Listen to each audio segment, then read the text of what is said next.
Hello and welcome to the Shakedown. Our mission is to inform people about how the criminal justice system works, the real people impacted by the justice system, and methods to improve justice through compassionate and casual conversation. Hosts of the Shakedown share over 50 years of combined personal experience dealing with Texas prisons and working to change the criminal justice system. And now, here's our show.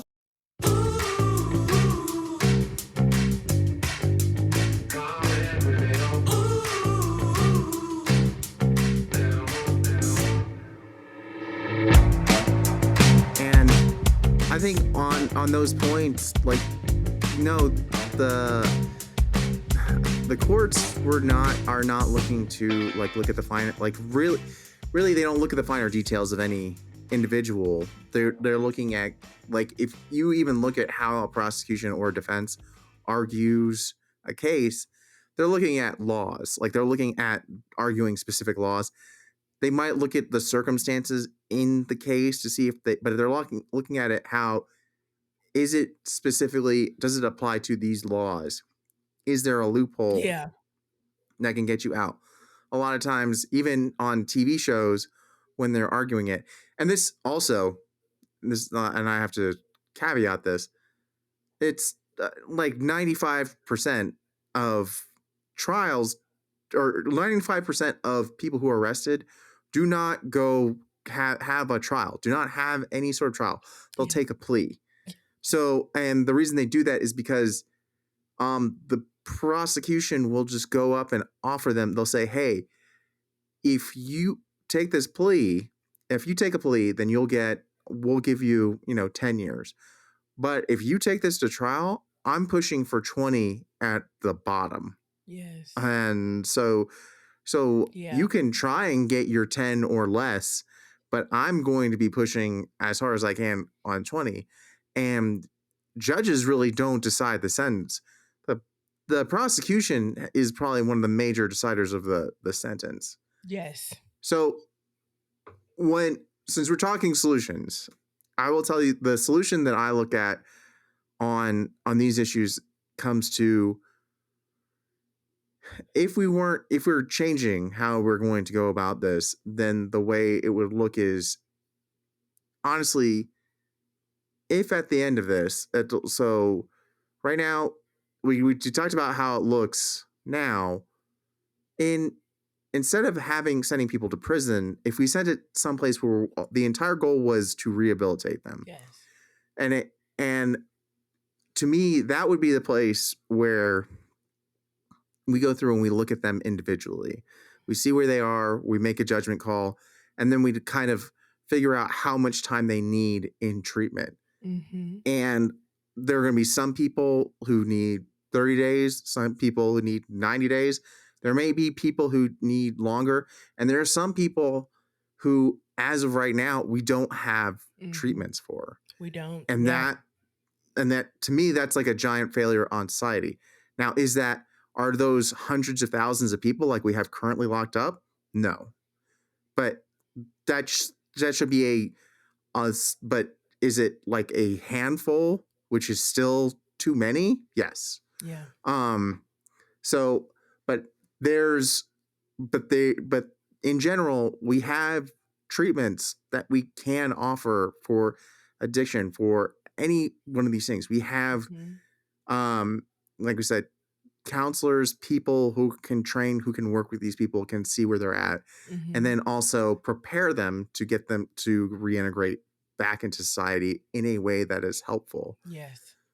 So then, if that's where they're going to end up, then when you go before that, then you don't need a judge to decide how many years it is, because it's not up to the judge. It's up to whatever their treatment plan is. Yeah.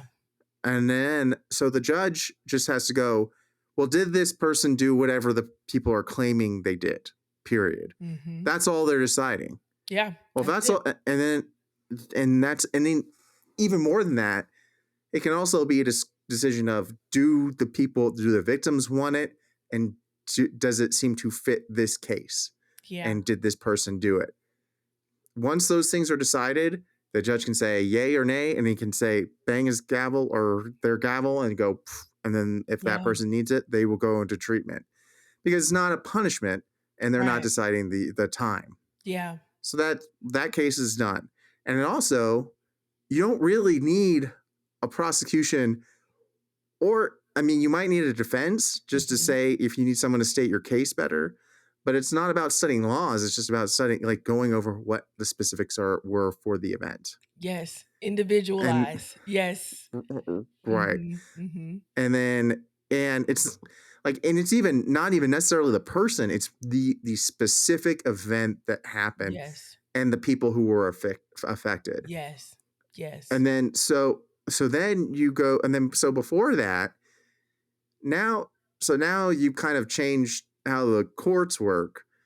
And then so before that, it's part of the way that prosecution needs builds their case is they need the evidence that the police have gotten. Well, if the Mhm. police aren't building a case, and that's not what their goal is, Mhm. their goal, like the, the goal is just to try and if the goal is to actually keep everyone safe and to Yeah. serve the people, Mhm.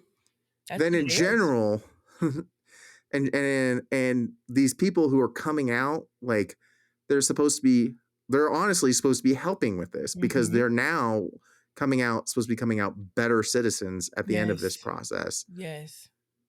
So protecting and serving then doesn't look like, how is this person speeding? Is this person do I need to shoot this person? Right. Do I need to, like, what person, like, who do I need to watch out for? How do I need to protect myself?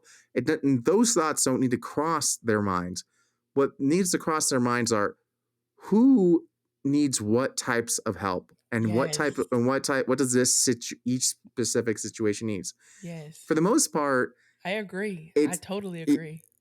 yeah, well, and that's kind of the process that I'm seeing it as like a change up. But the problem is this is a this is very different from what we have right now, and it's Yes. Very and getting different. Very different. and, and it's getting that started. So from what you're talking about, does that fit in from the plan you're talking about? Yes. I hear a lot of police officers. I've worked in connection with police officers when we're doing different mental health events, as well as, I guess, repeat offenders who are panhandling.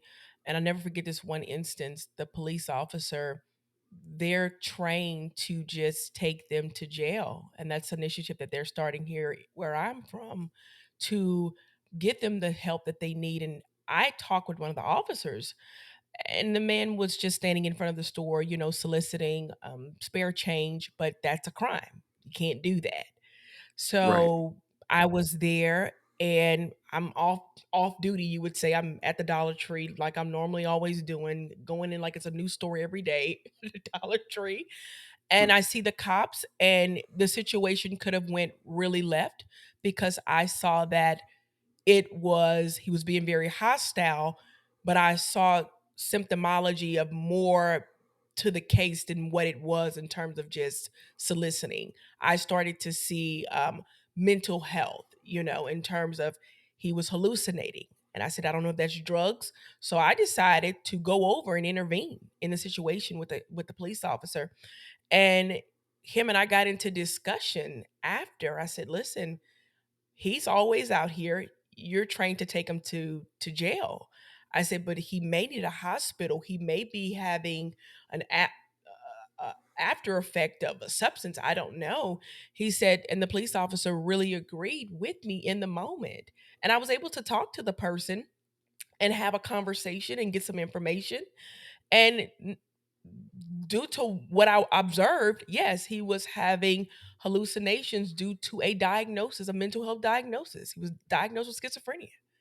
And the police officers did not know. They said, we've been picking him up here in front of this store every other day. He comes back. And after they brought him to the hospital, the police officer called me and said, I think that's a great initiative because we need a better strategy to just keep locking them up. Just keep locking them up when there's more to this. And I'm not sure. Even what you're saying, and I agree with the intervention, the training, because sometimes they're the first ones on the scene. There's not a therapist saying, "Hey, wait a minute, let me go and speak to this person." Um, Opposed then officers just saying, "Well, I'm trained to shoot first or to protect." It could be more to the situation, and if you're not trained or if you're unaware of the world of mental health and other issues opposing criminal law, we're doing society a disjustice. We're doing the people a disjustice, you know? So I think when we say intervention, it's not just stopping at the courthouses, it's taking it all the way back to every domain. You know, firefighters are normally the first, paramedics and firefighters are normally the first ones sometime to show up to a 911 call. And it's like, well, wait a minute, you know, you have your officers there, but if you're not cognizant or you're not mentally trained or clinically trained, I would say from a clinical expertise or someone who's specialized in this, then it's going to be again the one case fits all. He's standing out here. He's going to be out here again Wednesday. He's going to be out here Friday. We're just going to keep taking him to jail. So, you know, we have a break in the system. There's a gap here, and it could be a simple fix if we're willing to invest in the fix. And that goes back to again money. Money, politics, politics, money. You know how that goes. So, in a perfect world, in a Willy Wonka world, it sounds so great. But when you say, well, what is the backlash, or whose back am I scratching? Who is the person that may be getting a percentage off of this how many arrests? You know, you have to ask those questions, because we're talking right now, Ryan. That sounds simple. You can put something into play, right? But we know there's layers to this cake.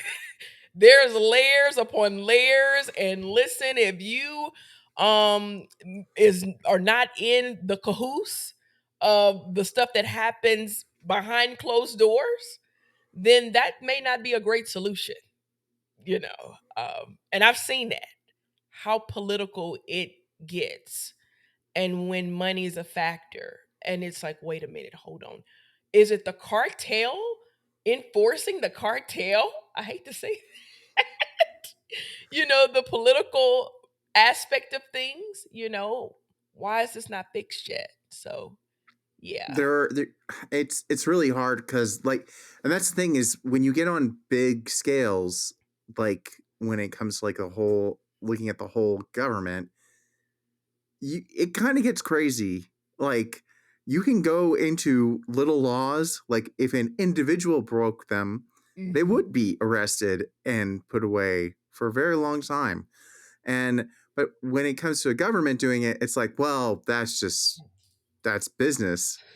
Real. And and and it also gets into, and like I'll go off of the non hypothetical. um First off, like if you haven't read it, and if people listening haven't read it, there's a great book called A People's History of the United States by Howard Zinn, which is does a really good job breaking down like, all right, he basically says every history book is biased because you can't write down all of history, period. You Right, just can't, you exactly. can't do it. So you have to pick which parts you want to write. So he goes, in general, everyone wants to write about the winners because that's the easy part to write about because the winners will keep track. Mhm. So you write from the winner's perspective. So he goes, I'm going to write from the loser's perspective and see Mm. what that looks like. And I'm going to do that. What does it look like from the loser's perspective of America, and what are the Mhm, losing mhm. groups? It's a whole new can of worms. Yeah, and it looks very different, and then you kind of get a different idea of each what was um you know, what did it look like when, from the time Columbus got over here to and then basically colonization, then starting to have prisons and police and all Mhm. of those things. What did it look like? And Right. really, even it's not for me when I look at the laws for prison.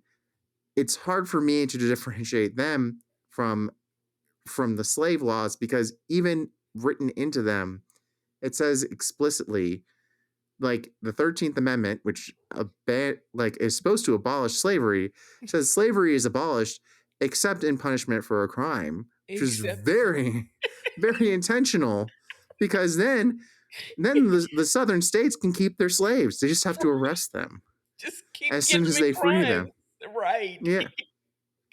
And they still to this day, because I was locked up in Texas. In Texas, they still will send you out in the fields and Yeah. work you all day long. Yes. So it's and the first every time you get to a unit in Texas, you work. Period. Yes. And that's So all, and you do it all day. It's same thing in Louisiana. These guys work, and you work for 25 cents or like the average wage, and it's like, well, you're locked up. But it's like, well, wait a minute. It's almost like extortion because you're working them like I mean, it's insane, long hours, even the release programs, the trustee programs. It's like if I work my way out of this situation, it'll be better for me in the end, good time served or, all of these things, it's just I don't know how do we get here, but like you stated that point, if you commit a crime when you talk about the 13th Amendment, then yes, I can enslave you to work and do as I say because you committed a crime and the law says it. The law says it. and it's like so it's you said 25 cents. We in Texas you don't get paid, Oh period. wow. It, and the highest paying prison job, by the way, is $2 an hour. And this is across the country. It's $2 an hour, and that was for fighting fires in California. And you're getting $2 an hour. And the best part is when you get released, you can't become a firefighter because you My have a record. God. You Uh, trained on every this is crazy. This is yeah. crazy. I can't take my So skill and do anything with it. no, But they there's no, want you to yeah, stay out of prison though. They want you to stay out of jail. right. It They yeah. want you. Yeah, they're trying, and that's what they say. That's what they say. They want you to, but like really, all signs point to otherwise that they don't. That they're trying to get you to stay.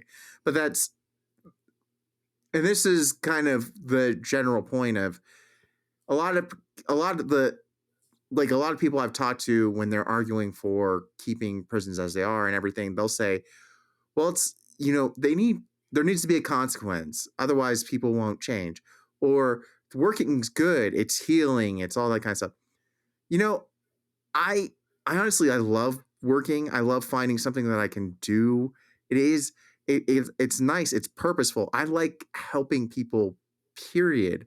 Right. But being told that I have to work or else I lose my freedom, I have never hated work so much. Yeah, that would Never. make you have that thought process or that cognitive perception of work, Yeah.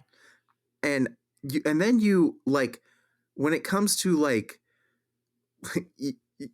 I had jobs like working in maintenance and working in supplies, and you'd have access to all of these different all of these different things that a lot of inmates wouldn't generally have. And it doesn't matter any job you have access to certain things that Mhm. that other inmates don't Mhm. have access to. But then when you're a slave, why not steal? Why not do this? Why not? Why not Because bend the you're rules? Exactly. right, right. Exactly. Mhm. Why not cheat cheat your boss out of hours? Why not? And then this is the mentality too. That there becomes this battle of mentalities when Mhm. you get out because there's the mentality of they they took this time out of me. Now I'm going to get it back when I leave prison, Yeah, and that is awful. it is. Like it only hurts the person The who person. is, and it's not. it's not helpful. So these are the things, like, if you actually took that time to work on helping that person, like teach them skills that they can use outside, and then practice reintegrating them back, I can Yeah. only imagine what that would be, because we don't do that. We don't. We don't. And then with society breaking the stigma of, oh wow, they're a felon, it's, or they have a criminal background. You really can't escape your past, you know. And like I stated before, it has to be that acceptance of, okay, this is who I was, this is what I did. It doesn't define me, because it will always be that cloud if you allow it, especially when you're talking about the criminal justice system. It's like, okay, even if a person has served their time, I've served my time, I did exactly what you wanted me to do. The judge, the prosecutor, I'm done with this. I'm even maintaining parole or probation, but it's still the limitations for me, the person, I played my part in terms of serving my time, but when do I get a break? You don't get a break. You don't get a break even after that. You where's the moment where you redeem yourself? And I've worked, like I said, in drug rehab facilities where in, people have been incarcerated repetitively over and over again, and it's really like a broken cycle, because they deal with the guilt and the shame of being a part of society. When society says, hey, this is how you have to live this life for the rest of your life for committing a crime, but the only one who's gained in all of this is the judicial system, the court system, the criminal system. You able to get the labor. I had to come out and pay probation fees. I had to do parole on probably trying to get money to get a job as a felon. And then on top of that, I served my time and it's still over my head. Where is the break? Where is the break? And that's why, most offenders, its statistics have shown that homeless people will continue to commit crimes just to have three hots and a cot, because the system, you look at the system of like, wait a minute, they're back in jail again. They stole a candy bar or broke in somewhere because they knew that it was guaranteed that that's repeating it again, because the system has been designed to not set me up for success due to social standards. So where is the silver lining in all of this? I served my time. I did it. I took ownership. You have me in handcuffs. You have me in institutions for plus years or months, whatever it is, and I get out and I still feel as worse as I was there. Where's the rehabilitation? Where's the break? Absolutely.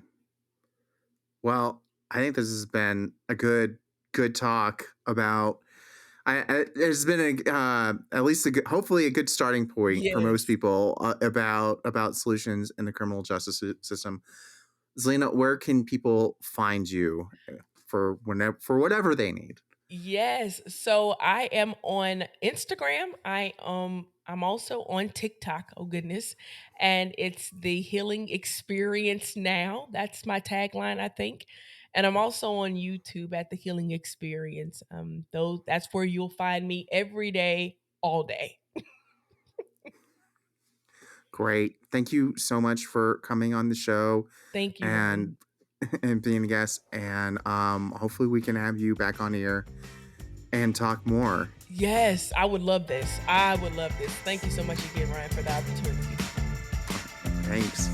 You can find Shakedown merch, graphic novels, and other projects at waywordpress.com. That's WAYWORD press.com. If you would like to support The Shakedown, get exclusive content, and watch episodes live, you can support us at patreon.com/The Shakedown. Like, subscribe, and leave a comment to give Malone that inner peace he so richly deserves.